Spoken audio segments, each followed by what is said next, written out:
ఈరోజు బీ5 ప్రేక్షకులకి ఒక మంచి కళాకారుని పరిచయం చేయాలనే ఉద్దేశంతో మనం ఇక్కడ జనగాం జిల్లాలో సుపరిచితుడైనటువంటి వేణుమాధవ్ అనే ఫ్లూటిస్టు మన ముందున్నాడు. అతనికి ఉన్న అనుభవాలు, అతను ఎలా ఈ కళను ఎలా వచ్చింది, ఎంతమంది కళాకారులు తయారు చేస్తున్నాడు అనే అంశం పైన మనం ప్రత్యేక కార్యక్రమాన్ని నిర్వహించబోతున్నాం. వారి మాటల్లో వీటి మీద ఎలా ఉంది ఏంది అనేది అడిగి తెలుసుకునే ప్రయత్నం చేద్దాము. నమస్తే అండి మాధవ్ గారు. నమస్కారం సార్.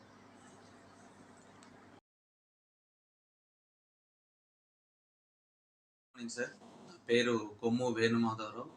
మా నాన్న పేరు కొమ్ము లక్ష్మయ్య. మా సొంత గ్రామం వచ్చేసి బచ్చన్నపేటలోనే నేను జన్మించడం జరిగింది. అక్కడనే నా యొక్క విద్యాభ్యాసం కూడా 1వ తరగతి నుంచి వెళ్ళి 10వ తరగతి వరకు నేను అక్కడే విద్యను అభ్యసించడం జరిగింది. తదుపరి ఇంటర్మీడియట్ వచ్చేసి ఆలేరులో కాలేజ్ చేయడము, దాని తర్వాత డిగ్రీ వచ్చేసి జేఎన్టీయు కాలేజ్ ఆఫ్ ఫైన్ ఆర్ట్స్లో హైదరాబాద్లో ఫైన్ ఆర్ట్స్లో సీట్ రావడంతో అక్కడికి వెళ్ళిన తర్వాత డిగ్రీ కంప్లీట్ చేశాను. ఆ క్రమంలోనే నాకు ఫ్లూట్ నేర్చుకోవాలనేటువంటి ఒక ఆలోచనతోనే ఇంటర్మీడియట్ చదువుతున్న సమయంలోనే కొలన్పాక అనే గ్రామంలో అక్కడ జైన్ మందిర్ వాళ్ళది ఒక తీర్థ యాత్రలు జరుగుతూ ఉంటుంది. అక్కడ జాతర జరుగుతూ ఉంటుంది ప్రతి ఇయర్, 2 ఇయర్స్కి ఒకసారి జరుగుతుంది. ఆ జాతరలో ఫ్లూట్లు అనేది అతను అమ్ముతూ ఉంటే నేర్చుకోవాలనే ఒక ఆలోచనతోనే అక్కడికి వెళ్ళి 75 పైసలు పెట్టి ఒక ఫ్లూట్ కొనుక్కున్నాను. మా డాడీని అడిగితే రూపాయి ఇచ్చాడు ఆ రోజులలో. ఆ 75 పైసలు పెట్టి ఫ్లూట్ తీసుకొచ్చి సాంగ్ నేర్చుకోవడం జరిగింది. ఏదో ఒకటి ఊదుతూ ఉంటే దానికోసం పాట పాడడం అనేది రావడంతో ఒక సాంగ్ నేర్చుకున్నాను. అది మొట్టమొదటిగా నేను నేర్చుకున్నటువంటి సాంగ్ వచ్చేసి గొర్రెతెర గాము బడా ప్యారా అనేటువంటి నవరంగ్ సినిమా. ఆ సినిమాలో అటువంటి సాంగ్ను నేర్చుకున్నాను. ఇప్పుడు మీరు ఫ్లూటిస్ట్ అయ్యారు కదా, ఈ ఫ్లూట్ నేర్చుకోవాలని తపన ఎలా వచ్చింది లోపల? మా ఊరిలో ఫస్ట్ ఒక స్వచ్ఛంద సంస్థలో పనిచేసే కేఎస్ లెమ్యూల్ సార్ అని ఒక అతను ఉండేది బచ్చన్నపేటలో. అతను ఫ్లూట్ వాయించడము, గిటార్ వాయించడం చేస్తుండేది ఈవినింగ్ అవర్స్లో. మా ఇంటికి కొంచెం దూరంలో ఉంటాడు. అతను చూసిన తర్వాత ఆ సార్ని అడిగాను నేను, సార్ నేను కూడా నేర్చుకోవాలి, ఎట్లా నేర్చుకుంటారు సార్ ఇదని అంటే, ఇది నేర్చుకుంటే వస్తుంది, ఎట్లా నేర్చుకోవాలంటే రోజు ప్రాక్టీస్ చేయాలి, ఫ్లూట్ తీసుకోవాలి ముందు అని చెప్పాడు. ఫ్లూట్లు కొనుక్కుంటే దాన్ని చెప్పొస్తుంది మీకు అది అని అన్నాడు. మీరు ప్రప్రథమంగా ఏ పాట మీద మీరు దీన్ని నేర్చుకున్నారు? ఆ పాటని మా ప్రేక్షకులకు ఒకసారి. ఓకే అండి.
ఆటని మీరు నేర్చుకున్న విద్యని ఎంతమందికి మీరు నేర్పారు? మీరు ఏమన్నా కల్చరల్ ప్రోగ్రామ్స్‌లో పాల్గొంటారా? మీరు గవర్నమెంట్ ప్రోగ్రామ్స్ ఏమైనా, లేకపోతే స్టేజ్ ప్రోగ్రామ్ అయినా ఏసారా?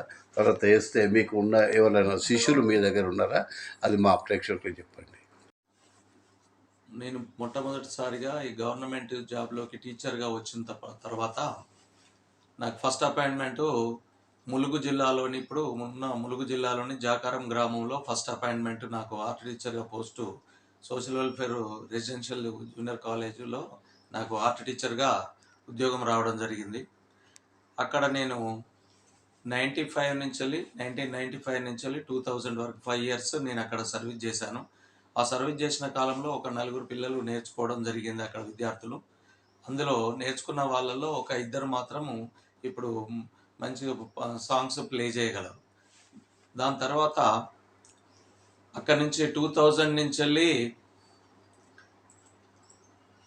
చేర్యాలకు రావడం జరిగింది. 95 నుంచి 2000 వరకు జాకారంలో చేశాను. జాకారం నుంచి మళ్ళీ చేర్యాలకు వచ్చాను ట్రాన్స్ఫర్లో. అక్కడికి వచ్చిన తర్వాత అక్కడ పిల్లలు ఒక ఇద్దరు పిల్లలు నేర్చుకున్నారు అక్కడ కూడా. మళ్ళీ తర్వాత అక్కడి నుంచి జనగాంకు రావడం జరిగింది. జనగాంలో ప్రస్తుతము ఒక నలుగురు పిల్లలు ఇప్పుడు నేర్చుకుంటున్నారు. నెక్స్ట్ స్టేషన్ గన్పూర్లో చేశాను.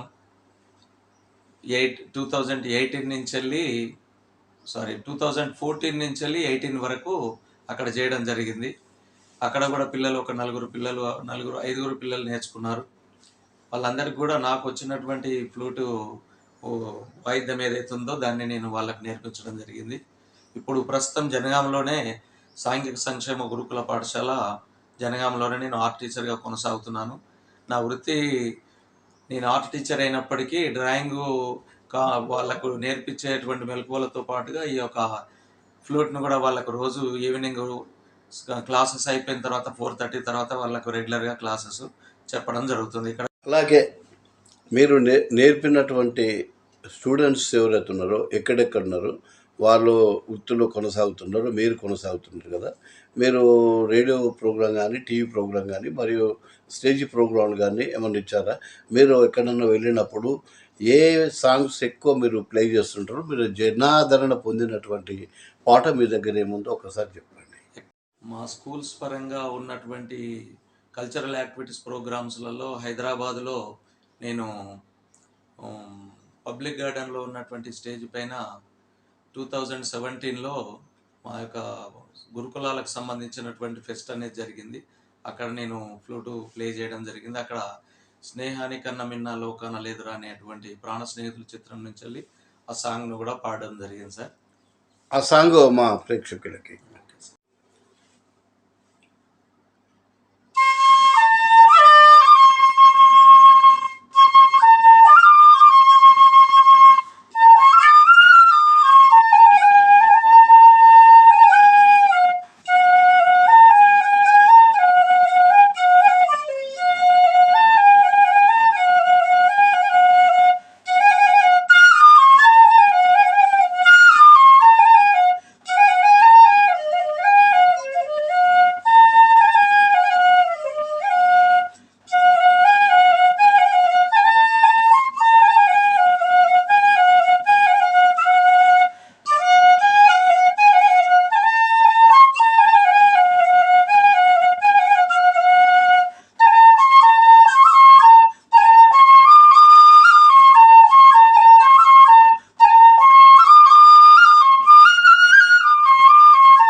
పాటలే కాకుండా మరి హిందీ పాటలు, తర్వాత ఇంకా కోయ జాతులకు సంబంధించినటువంటి పాటలు, తర్వాత డివోషనల్ సాంగ్స్ ఏదైనా మీకు వస్తాయా? అలాగే మీరు రేడియో స్టేషన్‌లో గానీ, టీవీ స్టేషన్‌లో గానీ ట్రై చేశారా? మీరు ఒకసారి మీకు వచ్చిన ఏదైనా హిందీ పాట ఉంటే పాడండి.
అలాగే ఇప్పుడు రాబోయే జనరేషన్‌కి, ఎందుకంటే కళల యందు ఇంట్రెస్ట్ కూడా తగ్గిపోయింది. ఈ కళల్ని వెలికి తీసుకోవడానికి మీలాంటి ఆర్టిస్టులు, టెక్నీషియన్స్ ఎంతోమంది కూడా వాళ్ళకి ప్రోత్సహించే విధంగా ఉండాలి కదా! మీరు ఎంతోమందిని మీరు కళాకారులను మళ్ళా మీ ఇన్‌స్ట్రుమెంట్స్ ప్లేయర్‌గా పనిచేస్తున్నారు. అందులో మీకు నచ్చిన మీకు ఎవరైతే ఉంటారో వారి కొన్ని పేర్లు చెప్పుకుంటూ ఇంకొక మంచి సాంగ్స్ మా ప్రేక్షకులకు అందించాలని కోరుకుంటున్నాను.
నమస్తే అండి.